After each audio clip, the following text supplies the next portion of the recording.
And we're live. Good evening, whiskey brothers and sisters, and welcome to episode 13 of the Canadian Whisky Journey's Whiskey Review. I'm Blair.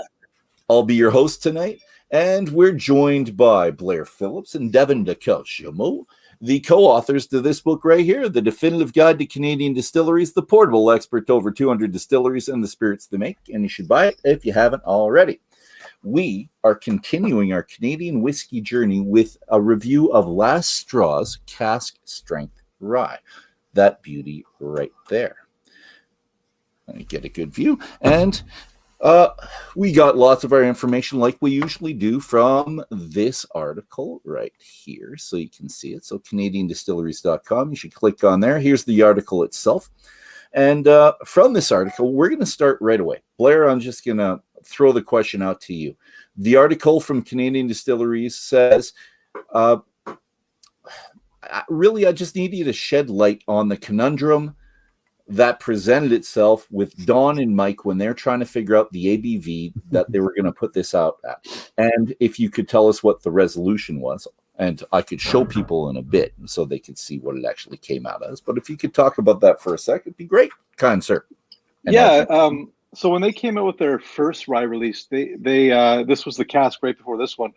They wanted to make sure that they were going to hit it out of the park. It was the first release; it's really important to them. So what they did was they sent out a bunch of samples at various strengths. They had a cask strength version. I think it was around 46%, 43% around that area. Then they had a 40%, I think. And I got to go to the distillery to try them all. And I really loved the one that was in the middle, that 46 area. And I think a lot of other whiskey people around the area and through Ontario also voted on the 46%. So when this cask number 2 came around, they wanted to do something similar. I think they sent out another group of whiskeys to a bunch of other people to get them to try it. And there was a bit of a split vote. Kind of like in the American election. So they had the cask strength people, and then you had the guys wearing the 46% tie. And so what they decided to do was bottle, I think it was Davin, about 48 bottles or so? 48, yeah. Yeah, 48 bottles at 68 point something. Help me out. 65.8. There you go, 65.8. And then they released the rest of it as a 43% version earlier this year that also was snapped up pretty quick. Sold out pretty quick. That's the basic story behind the whiskey and how they came up with the proof. So if you want some rye from these guys, you have to jump on it pretty quickly. And I did. I was on the first day trying to get this cask strength rye. And I had to wait till the end of the day because they decided that they were going to sell to people as they showed up that day. But if there was anything left over at the end of the day, that's what would be available to the orders online. And I was the first one online, so I was just hoping at least they'd have one, and they did. So I got my cask strength rye. I was pretty happy with it. So and I opened it for you guys here tonight because this have been closed since then, just waiting for that opportune moment. Oh, by golly. Thank you very much. Well, you're very welcome. Davin, your question. And I need you to tell us why, Davin, because I love rye. It's my favorite of all the malts. I do. I'm president of the Alberta Scotch Society, that one right up there, but rye is my very favorite. And I'm wondering why rye is making a comeback. And I don't mean the 100% rye like the Last Straw or the Alberta Premium. I mean the 3-year-old young rye that people are blending throughout North America, like more now than ever before. Why are they using young rye, kind sir? Well, I think that there are two things here. First of all, people are discovering that there's a lot more to the flavor of rye than just that spiciness that you get. But and I think that people want to add those different flavors to the blends that they're making. But rye is a rye spirit tends to develop flavors quite quickly in the barrel. And 3-year-old rye, kind of sings. They say, it dances on top of the blend, and so some of them will add, very young rye, so they can you get those notes that don't kind of get polished off in the maturation process. But I mean, older rye is fabulous, but the young rye, it's different, but it loses its youthful notes fairly quickly and really kind of sings on top of the others. So yeah, it's quite popular, and I think that people are also adding more rye, trying to just, because there's the rye renaissance in the States, people are trying to just make their whiskeys a little beefier. I mean, a good example is Hunter rye in the States. Hunter rye, it's Canadian Hunter, and they have a Canadian Hunter that's got the rye beefed up, and it's pretty nice whiskey. So yeah, it adds new flavors that aren't there when you let the rye get old. Okay, and like I said, it seems to be fairly new in a development. Like they've always blended with rye before. Certain people just small amounts, but instead of 2%, now it's going up to 12, and it's going up to 20 and 25%. It's just a huge amount. Especially if you follow some of the bourbons, they're becoming more rye-like. The new distilleries coming out, which I like a lot because I think there's more umph with the rye as opposed to the corn with the barley. I still like a conversation between all three grains, but I do like the rye. I'm really happy with this. So thank you very much, kind sirs. Quick question. Do we remember this one? So I got that right there. I took this out because we talked about this. So it was almost a year ago that we talked to them. And the S corn, the sprouted corn, the malted corn, which I believe they're the first ones to do that in Canada. Can you guys remember? Were they the first ones to do a malt? Well, probably in the last century they are. Okay. Yeah. And well, I'm two-fisting at the same time, but it's really fantastic. It's good. And there's a commonality between them, even though this is corn and this is rye, completely different, but the distillery's got a distinct flavor that comes out on the nose that I can discern. It's great. It makes me happy. What do we get on the nose, gentlemen?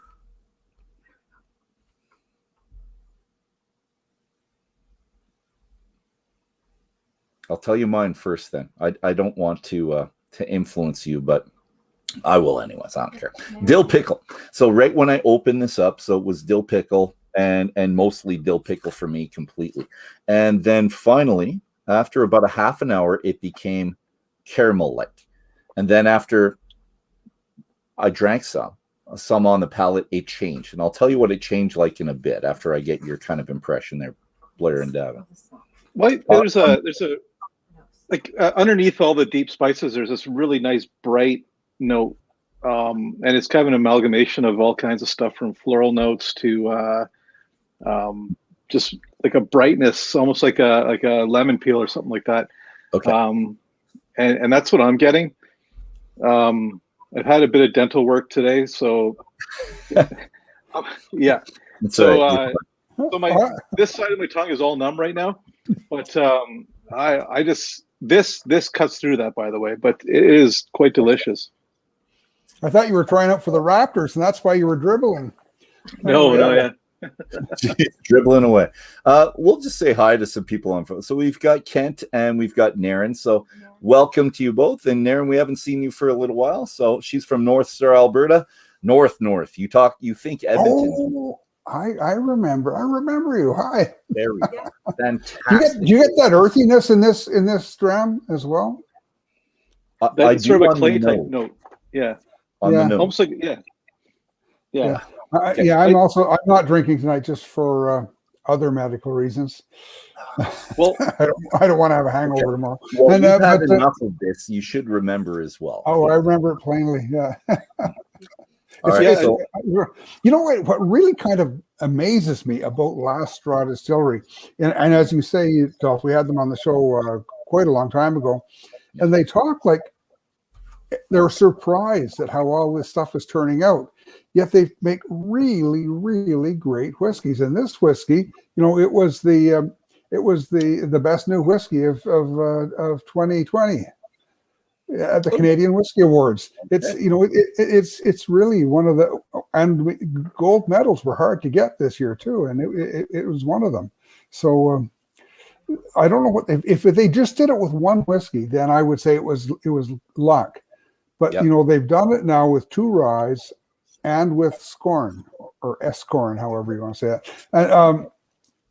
And so there's something happening up there that they don't want to tell us because they're doing a really good job. They're really are really humble guys. If we remember having them on last year, I found them very humble and endearing, and they really like the fact that people love their stuff. But I think they're a little bit of a cult following around Vaughan as well. I'm guessing because they're at home, and Stillwater's really close by. But I think they have a big following where they could sell out 48 bottles on a Tuesday, because I think it came out on a Tuesday, and I was waiting until the end of the day to buy it. Blair, I cut you off. I think. Did you have something else about the? Well, no. Well, what I want to say about what they have going for them is that you look at like if you ever go to one of those old timer all-star games where the hockey players, and you're excited to see these hockey players that you grew up watching as a kid, and you get to the game and they're dropping their dentures, the goalie's telling you to get off the lawn, and it's just a mess, right? But then in comes like Gretzky from 1986 and just starts deking all around them, this young upstart hockey player. And to me, this whiskey is Gretzky in 86 compared to some of the other whiskeys that are out there. Just like lively, fun to drink, and enjoyable all around, and racking up the awards, I might add. So I think that's the appeal. They're coming in as the rookie of the year, so to speak. I like that. Good analogy. Good Canadian analogy. And for me, so on the palate now, after I had the palate, so after I tasted it, the first flavor I had on the taste was sweet. It wasn't the spice. It wasn't the white pepper that people tend to like to talk about with ryes. For me, it was a sweet, and it was a really specific sweet when I went back to the nose. Do you guys remember Trick or Treating, and you have the little caramel candies from Kraft?